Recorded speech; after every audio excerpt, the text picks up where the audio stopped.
start with just touching the canvas. Use just the corner of the brush, just the corner, and begin pushing, making the bristles bend slightly downward. See there? Look at that. Isn't that a nice little tree? Today we're going to be making this fancy end on this shock shaft, and you guessed it, it's out of a shock. Wow. Now the reason this one's bad is because of this pitting that you're looking at.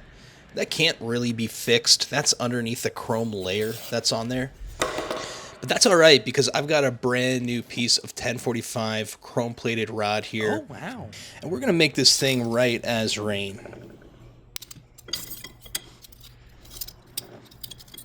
If you're wondering what these little brass strips are, they're softer than the chrome bar and they're just going to keep it from getting marred up from that chuck.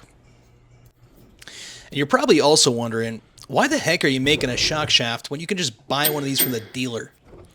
Well, the dealer could only get 3 of them, and the 4th was unknown timeline. So, the way I see it, you really only have 3 options in this situation.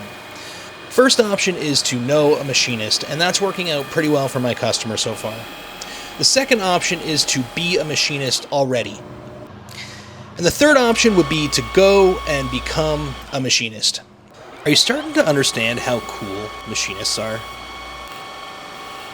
Alright, let's get serious, Time to put this thread on there.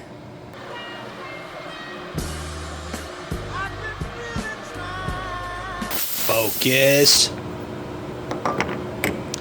Alright, now all we gotta do is get the lathe set up for threading. And then I'm going to use my gauges to figure out exactly what thread this is. 20 WLB3S. So W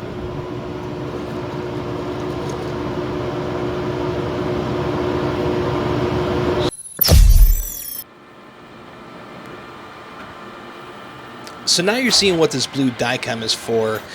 It's just for contrast, but the other thing it does is just look downright gorgeous. That's what it does.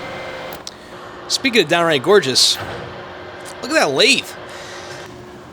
Alright, we got it where it needs to be. That's good enough for the bar's eye thread. Now let's get this thing pulled out and see how we did. Ah, beautiful. Absolutely gorgeous. Looks just like this other one, but better. See you on the next one.